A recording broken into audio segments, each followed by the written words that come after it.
So what's up mga idolo, magandang umaga sa inyong lahat. So for today's video, dito tayo ngayon sa Barangay Langkiwa. Dito tayo magpagawa ng ating motor. So sinamahan ako ng aking katuda.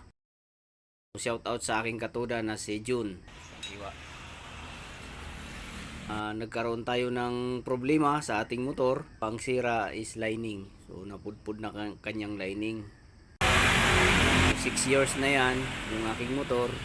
Ngayon pa lang papalitan. So ayan mga idolo, natanggal na yung panggilid. So hindi pa tayo magpapalit ng gasket kasi okay ang pakatanggal. So pinalamig muna namin ang motor bago baklasin para yung ating gasket hindi mapunit. So ito naman mga idolo, yung parte dito, yung spring na yan ba yung sa clutch spring? tinatanggal na ngayon para hugutin yung ating lining. So yan pala yung lining ng YTX na Yamaha. 3 piraso Tatlo lang pala yan, lining mga nito? idolo. Tatlo. Yung kanyang lining. So ayan binabaklas na ngayon yung ating panggilid.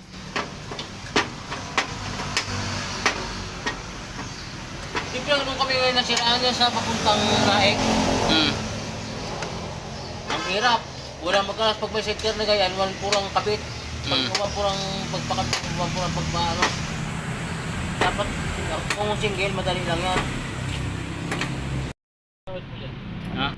So ayan na nga mga idolo, natanggal na natin yung ating lining ng ating motor. Naman ginagamit niya. So hindi na talaga pwedeng magamit kasi Maganda, Jake.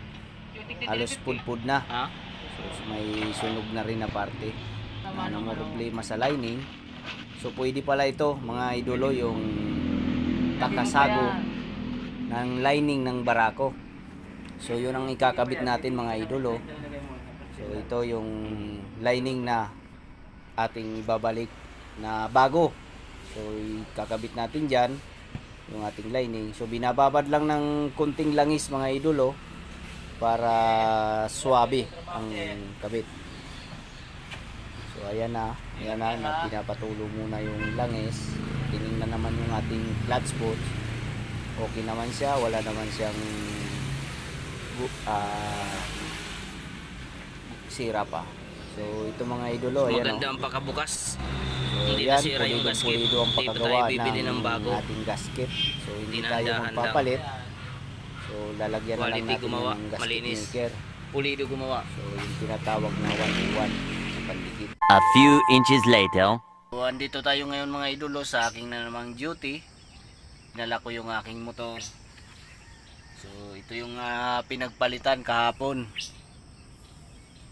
Nagpapalit tayo kahapon ng lining. Ginamit ko agad siya maghapon mga idolo. So wala naman akong problema sa motor. Bago kasi ang lining kaya malakas na humatak. So kaya ako nagpapalit ng lining dahil hindi na talaga, kumbaga hindi na ako satisfied sa kanyang takbo dahil hirap na humatak, galit na yung makina, yung takbo wala pa rin, mabagal. So ito nagawa na natin ngayon. Okay na, nagpalit nga pala tayo ng langis mga idolo. Nagpalit na rin tayo ng filter ng ating motor. So ngayon good condition na naman siya. Wala na tayong problema sa ating service. So gagamitin na lang natin to mga idolo na naman para magbiyahe tayo. So sa ngayon lang, update lang. Dito tayo na naman ngayon mga idolo sa ating trabaho. So pahinga muna tayo ngayon, wala muna tayong biyahe. Bukas na naman, diretso na naman tayo dun sa pilahan. Tatanggal lang tayo ng uniform, diretso pila na naman tayo. So yun lang mga idolo, in-update ko lang kayo sa aking pinagawa kahapon. So okay naman yung performance niya, maganda itakbo. Lahat ng motor naman nangangailangan ng maintenance yan. So pag nararamdaman nyo na pala yung lining nyo na pudpud na, So kailangan nyo agad magpapalit mga idolo, kasi yung tinatawag na clutch bolt pag yan nasira pala, nagkaroon ng kakanal niya mga idolo.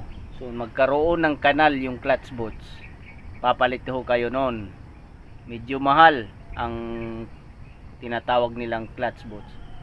So wag nyo patagalin mga idolo na ramdaman nyo na so dalhin nyo na agad sa mekaniko para hindi na kayo malakihan ng gastos. So yun lang mga idolo, maraming salamat sa inyo sa panonood. So salamat din dahil sa tulong ng ating mga kaibigan, yung aking YT o YouTube channel is nakaabot na po tayo ng 1,000 subscriber. So medyo mababa pa, kailangan pa natin ulit ang video. So yun lang, maraming salamat sa inyo mga idolo. Ingat kayo palagi, ride safe.